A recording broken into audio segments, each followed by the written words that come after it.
Hello class. इस video में हम लेंगे काउंसलिंग का थर्ड सेशन। पिछले दो सेशंस जो हमने लिए हैं उसमें हमने ग्रेजुएशन और पोस्ट ग्रेजुएशन डिस्कस किया।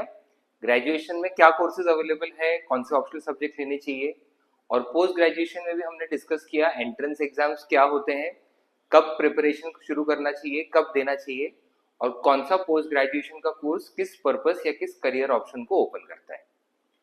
आज का जो अपना काउंसलिंग सेशन है ये प्रोफेशनल कोर्सेज के लिए है, जो है सीए, सीएमए, सीएस, और साथ साथ में ग्रेजुएशन के साथ और क्या प्रैक्टिस कर सकते हो या और क्या जॉब्स कर सकते हो उसके ऊपर भी आज हम डिस्कशन करेंगे। तो चलिए शुरू करते हैं काउंसलिंग सेशन का ये थर्ड पार्ट।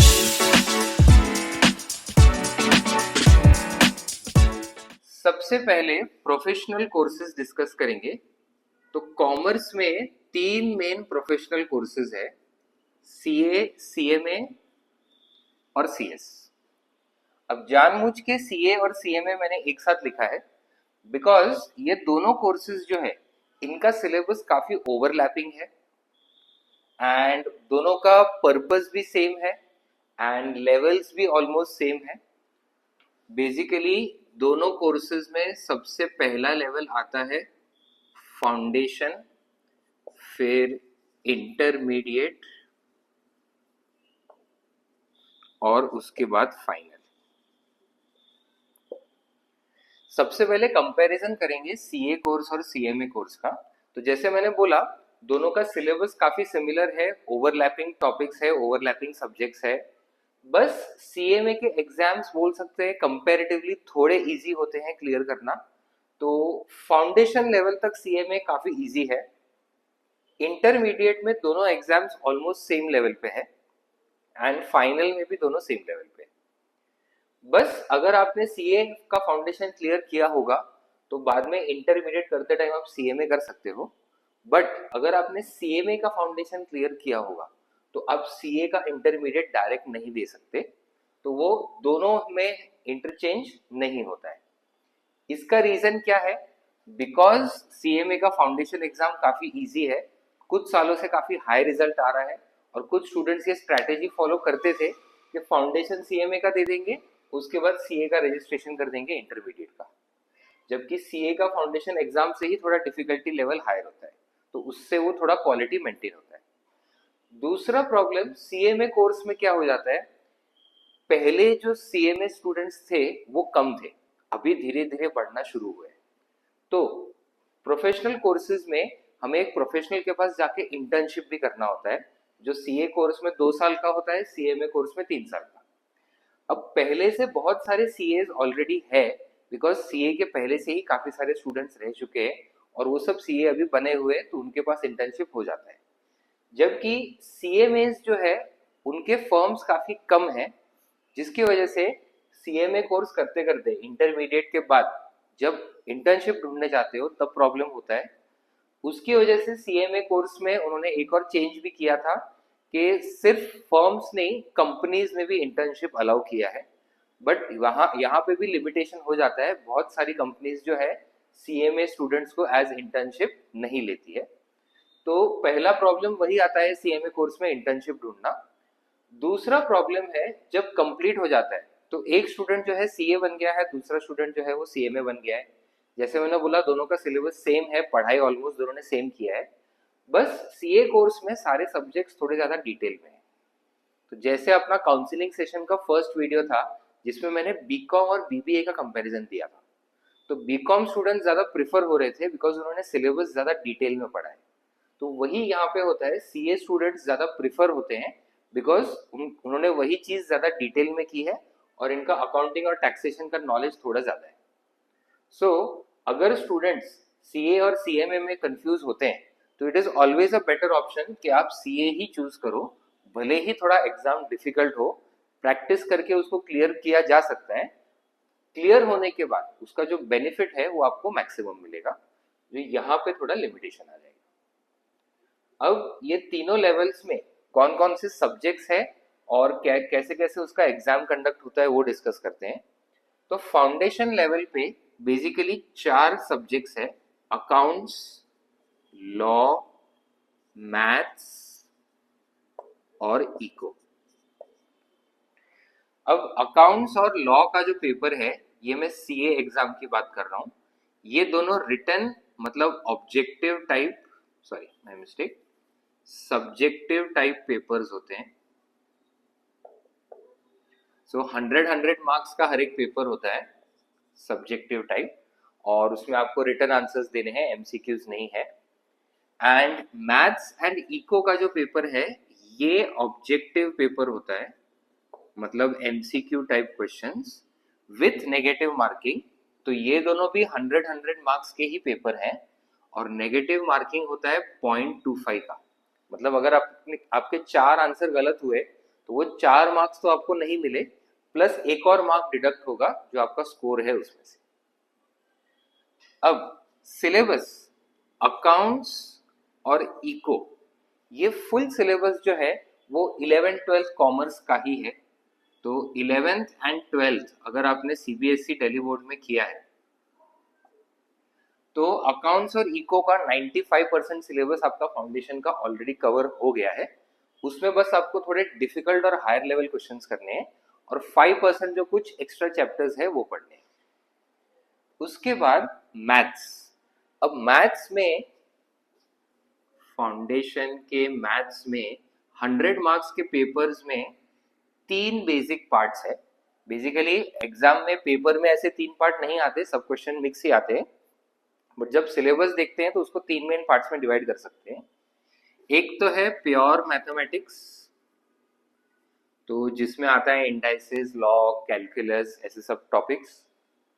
फिर आता है लॉजिकल रीजनिंग, उसमें नंबर सीरीज, रिलेशंस, फिर डायरेक्शन, सेंस, तो ये सब लॉजिकल रीजनिंग जो ऑलमोस्ट हर एंट्रेंस एग्जाम में होता है। एंड तीसरा होता है स्टैटिस्टिक्स। तो स्टैटिस्टिक्स का जो पार्ट है ये 11th में हमने इकोनॉमिक्स के साथ ऑलरेडी पढ़ा है। तो mean, median, mode, correlation, regression, dispersion, index numbers, इसमें बस थोड़ा ज्यादा डिटेल में है और कुछ टॉपिक्स एक्स्ट्रा है, तो वो पूरा स्टैटिस्टिक्स का पार्ट आता है। Logical reasoning, obviously up till 12th standard logical reasoning का कोई सब्जेक्ट नहीं है, but logical reasoning bye and large काफी इजी है। मैथ्स के पेपर सॉल्व करते टाइम यही चीज आपको सबसे ज्यादा हेल्प करती है। अराउंड 20 मार्क्स का लॉजिकल रीजनिंग आता है, एंड स्टूडेंट्स 15 to 18 प्लस आराम से उसमें स्कोर कर सकते हैं। प्योर मैथमेटिक्स, अब जिसने 11th-12th में मैथ्स नहीं लिया है उसके लिए ये प्योर मैथ्स बिल्कुल भी प्रॉब्लम नहीं होता है, बिकॉज प्योर मैथ्स में सिंपल इंटरेस्ट और कंपाउंड इंटरेस्ट जैसे भी टॉपिक्स है जो अप टिल 10th स्टैंडर्ड पढ़ते हैं, एंड इक्वेशंस जैसे भी टॉपिक्स है जो वो भी up to 10th standard cover होता है। तो बहुत सारा syllabus up to 10th standard है। कुछ टॉपिक्स 11th-12th मैथ्स के हैं, बट टोटल 100 मार्क्स के पेपर में वो सिर्फ 5 to 10 मार्क्स के हैं। तो आपका 11th-12th मैथ्स नहीं रहेगा तो भी उससे कुछ डिफरेंस नहीं होता। सीए एग्जाम का प्रिपरेशन आप आराम से कर सकते हो। आइडियली आपको 11th-12th में मैथ्स नहीं ही लेना चाहिए, बिकॉज उससे यूजुअली परसेंटेज थोड़ा डाउन होता है। कॉमर्स के सब्जेक्ट्स में हम परसेंटेज हायर एम बना के चलते हैं, तो मैथ्स में अगर 60-70 पे आके रुक गए तो फिर टोटल परसेंटेज कम हो जाता है। सो प्योर मैथमेटिक्स का part total around 20 to max 30 marks का आता है। सो टोटल 100 मार्क्स में से ये 30 मार्क्स हटा भी दो तो भी 70 मार्क्स का पेपर आपने ऑलरेडी या तो स्टडी किया हुआ है या काफी इजी है, और ये 30 मार्क्स में से भी simple interest, compound interest, equations जैसे टॉपिक्स आते हैं तो 10-15 मार्क्स का और भी कवर हो जाता है। सो 11th-12th में मैथ्स लेने की जरूरत नहीं। Then law. अब लॉ एक ही ऐसा सब्जेक्ट है जो पूरी तरीके से नया है। अप टिल 12th स्टैंडर्ड किसी भी बोर्ड में लॉ नहीं पढ़ाते हैं। सो यही एक सब्जेक्ट है जो आपको ग्राउंड अप स्टडी करना होता है। बस यहाँ पे एक इम्पॉर्टेंट पॉइंट है केस स्टडीज। तो 11th-12th सीबीएसई में ऑलरेडी बिजनेस स्टडीज में हम लोग केस स्टडीज पढ़ते हैं, जिसमें एक सिचुएशन दे देते हैं, कंपनी में एक पर्टिकुलर प्रॉब्लम चल रहा है और हमें आइडेंटिफाई करना होता है कि कौन से टॉपिक से रिलेटेड है और इसको कैसे सॉल्व करना है। तो वैसे ही सेम केस स्टडीज लॉ में भी आते हैं, बस यहाँ पे लीगल लैंग्वेज थोड़ा लिखना जरूरी होता है। तो लॉ प्रैक्टिस करते करते वो लीगल लैंग्वेज समझना, लीगल टर्म्स, टेक्निकल जार्गन, वो सब जरूरी है, और वो यूज करके आप केस स्टडी के आंसर लिखते हो।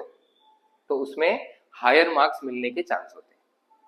सो ये फाउंडेशन के 4 पेपर हो गए। अब इसका फाउंडेशन का पासिंग क्राइटेरिया, पासिंग क्राइटेरिया है 40% मार्क्स पर सब्जेक्ट। मतलब 100 मार्क्स का पेपर है तो हर सब्जेक्ट में आपको मिनिमम 40 मार्क्स आने ही चाहिए। अब अगर चारों सब्जेक्ट में 40 आते हैं, टोटल 160 हो जाता है। तो यहाँ पे टोटल में भी है 50% मार्क्स इन टोटल। सो आपका टोटल जो है ये 200 प्लस ही होना चाहिए। टोटल 4 पेपर मिला के 400 मार्क्स है। तो अगर आपको चारों में 40 आते हैं तो आप इंडिविजुअल तो पास हो गए, बट टोटल कम पड़ गया तो फिर ये फाउंडेशन क्लियर नहीं होता। आपको दोनों क्राइटेरिया फुलफिल करना होता है। सब्जेक्ट्स में भी 40 प्लस आने चाहिए और टोटल मिला के भी 200 प्लस आने चाहिए। सो बेसिकली जब आप स्टडी कर रहे हो, रिवाइज कर रहे हो, आपको 40 का टारगेट देखना ही। आपको टारगेट रखना है minimum 55 marks in each and every subject, so that easily आप 220 प्लस में लैंड करते हो और फिर क्लियर करते हो। ये हो गया फाउंडेशन। अब फाउंडेशन का एग्जाम साल में 3 बार होता है सीए के लिए। जनवरी का मंथ, देन मई जून का मंथ एंड सितंबर का मंथ। तो साल में 3 बार एग्जाम्स होते हैं। अभी आपके 12th के रिजल्ट्स आए हैं मई के मंथ में, तो अगर आप पहले से रजिस्ट्रेशन करते हो तो आप सितंबर का एग्जाम दे सकते हो। कट ऑफ डेट के बाद रजिस्ट्रेशन किया तो अगले साल जनवरी का एग्जाम दे सकते हो। और 12th के बाद मई का एग्जाम देना पॉसिबल नहीं है, बिकॉज आपका रिजल्ट आने के बाद ही आप क्वालिफाई करते हो फाउंडेशन एग्जाम देने के लिए। तो सीए का रजिस्ट्रेशन करते टाइम आपको अपना 12th का पास मार्कशीट भी अपलोड करना होता है। उसमें कुछ परसेंटेज का क्राइटेरिया नहीं है, 40% है या 90% है। आपको बस 12th पास करना है। फाउंडेशन एग्जाम रजिस्टर करने के पहले वो पास की मार्कशीट अपलोड करनी है, तभी जाके आप एग्जाम का फॉर्म फिल कर सकते हो। अब आते हैं इंटरमीडिएट लेवल पे। नाउ इंटरमीडिएट में 2 ग्रुप्स है, ग्रुप 1, ग्रुप 2। दोनों भी ग्रुप्स में 3-3 सब्जेक्ट्स है। अब सब्जेक्टिव और ऑब्जेक्टिव पेपर्स का कॉम्बिनेशन सिर्फ फाउंडेशन लेवल तक है। इंटरमीडिएट ऑनवर्ड्स सारे पेपर सब्जेक्टिव ही है, रिटन ही है। बस पेपर के अंदर 80 मार्क्स के रिटन आंसर्स और 20 मार्क्स के एमसीक्यूज आते हैं। और जो 20 मार्क्स यहाँ पे आएंगे एमसीक्यूज, उसमें नेगेटिव मार्किंग नहीं है। जैसे फाउंडेशन में नेगेटिव मार्किंग है 0.25 का, इंटरमीडिएट में नेगेटिव मार्किंग नहीं है। तो सारे पेपर्स जो है 80 + 20 ऐसे पैटर्न में आते हैं। 80 मार्क्स रिटन, 20 मार्क्स एमसीक्यूज। अब नेगेटिव मार्किंग ना होने की वजह से ऑटोमेटिकली ये जो 20 मार्क्स के एमसीक्यूज आते हैं वो थोड़े ज्यादा ही डिफिकल्ट आते हैं, बिकॉज वो आपके रॉन्ग आंसर्स के लिए मार्क्स नहीं कट कर रहे, तो आपको नॉलेज थोड़ा ज्यादा टेस्ट कर रहे हैं, थोड़ा ज्यादा डिफिकल्ट दे रहे हैं। इसके साथ साथ एक कंप्यूटर का कोर्स और एक पर्सनालिटी डेवलपमेंट का कोर्स, ये 2 कोर्सेज भी इंटरमीडिएट लेवल पे ही है। तो आपको बेसिकली ये 3 सब्जेक्ट पढ़ के इसके एग्जाम्स देके क्लियर करना है। दोनों ग्रुप्स क्लियर करने का जो पासिंग क्राइटेरिया है ये सेम है। मतलब हर एक ग्रुप में, हर सब्जेक्ट में आपको 40% मार्क्स आने चाहिए और हर एक ग्रुप में अलग अलग से आपको 50% मार्क्स लाने हैं। तो अगर 3-3 सब्जेक्ट है, टोटल 300 मार्क्स होते हैं, तो आपका टोटल दोनों ग्रुप में 150 होना चाहिए। अब ये दोनों ग्रुप्स का एग्जाम अलग अलग भी दे सकते हो या फिर दोनों ग्रुप्स का एग्जाम एक साथ भी दे सकते हो।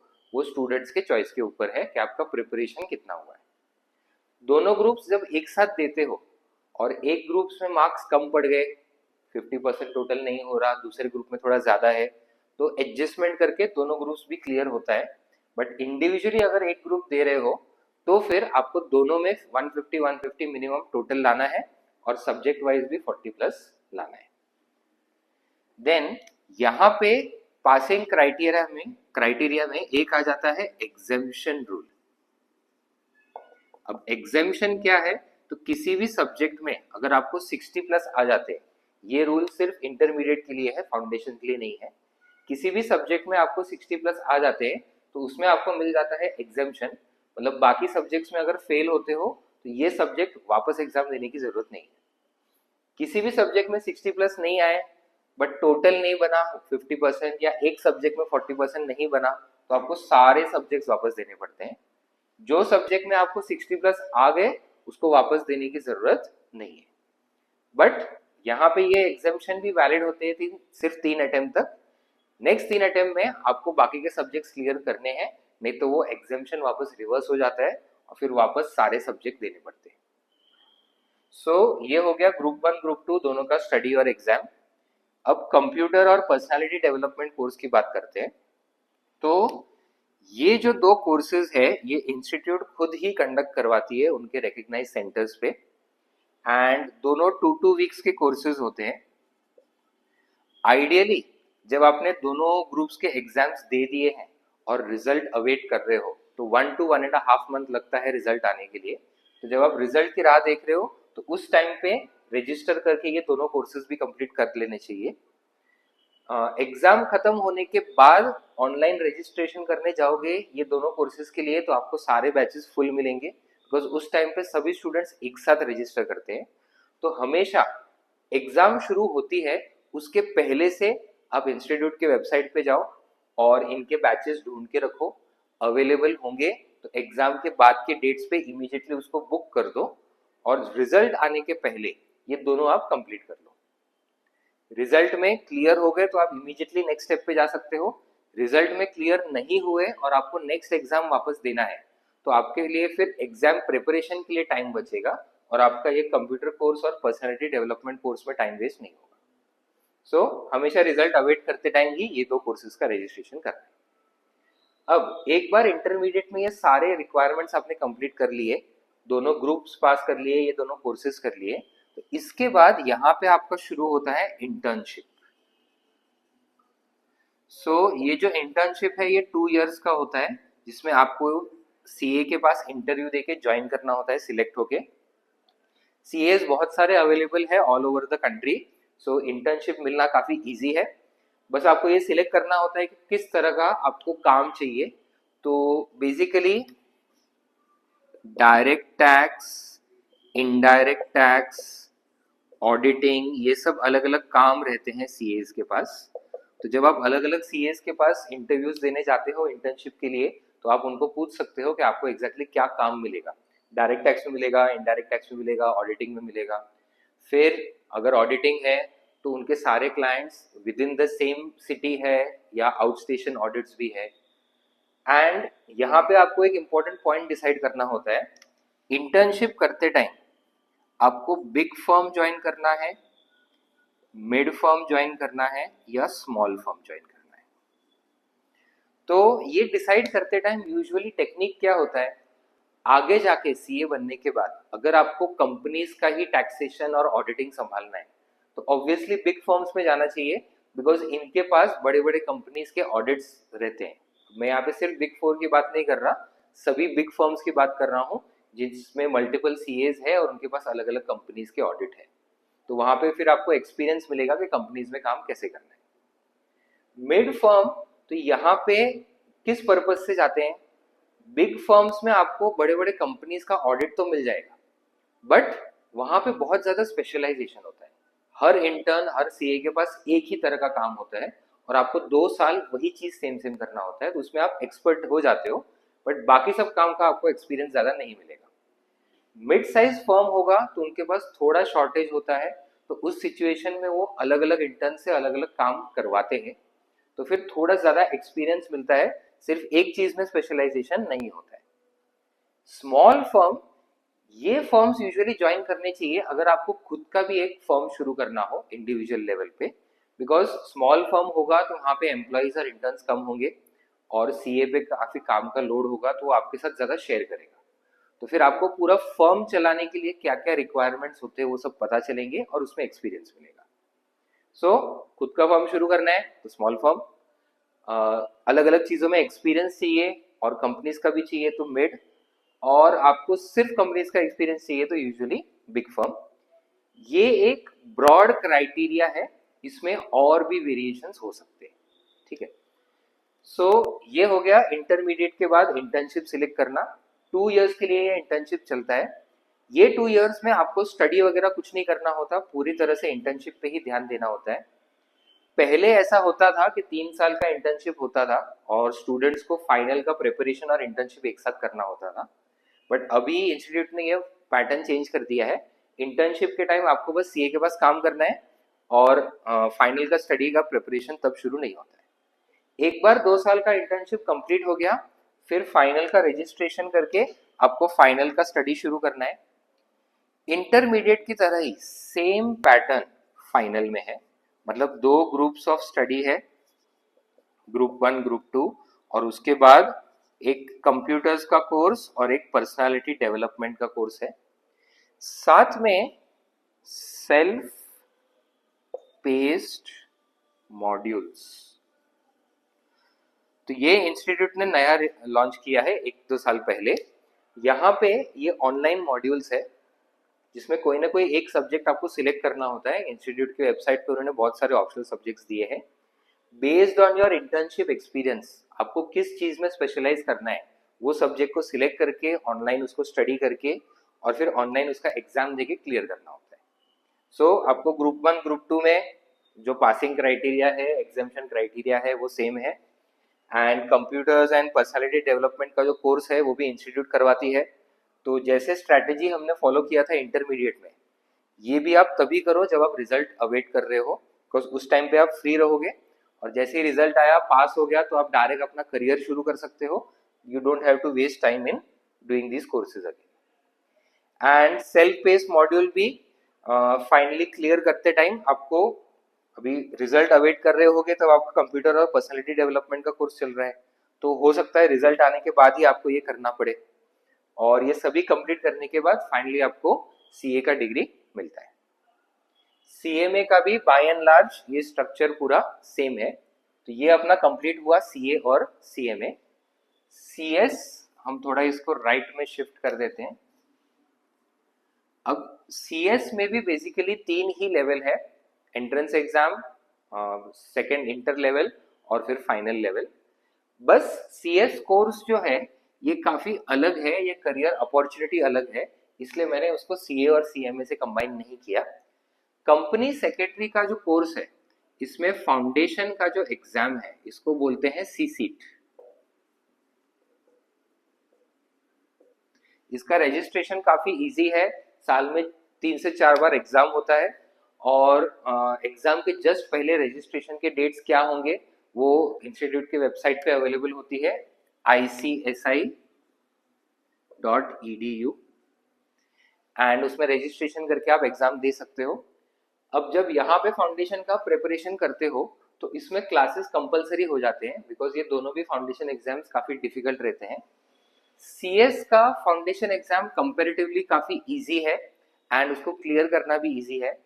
थोड़ा बहुत क्लासेस का रिक्वायरमेंट होता है, बट सेल्फ स्टडी के बेसिस पे भी वो हो सकता है। तो 11th-12th में आपने अच्छे से पूरा सिलेबस पढ़ा है तो फिर आप वो स्टडी करके आराम से उसका फाउंडेशन क्लियर कर सकते हो। इसमें भी फाउंडेशन लेवल पे यही सब्जेक्ट्स है, बस उसका नाम चेंज कर दिया है, अदरवाइज मेन टॉपिक्स वही है जो 11th-12th कॉमर्स में रहते हैं। जो इंटरमीडिएट और फाइनल लेवल पे सीएस में बेसिकली थियरी सब्जेक्ट्स है, बिकॉज यहाँ पे बेसिकली लॉ का स्टडी होता है। कंपनी सेक्रेटरी का काम क्या है, तो कंपनी का फॉर्मेशन, कंपनी का रनिंग और कंपनी का क्लोजर, ये सभी प्रोसेसेस करते टाइम बहुत सारे कंपनीज एक्ट के अंडर लीगल रिक्वायरमेंट्स होते हैं। तो कंपनीज ये फुलफिल करने के लिए उनको एक प्रोफेशनल चाहिए जो होता है सीएस। तो सीएस को इंटर और फाइनल लेवल पे ये सब प्रोसेसेस सिखाते हैं, सो दैट जब आप सीएस फर्म शुरू करते हो तो आप अलग अलग कंपनीज को या तो शुरू करने में या फिर डे टू डे रनिंग में या फिर कंपनी क्लोजर में हेल्प कर सकते हो।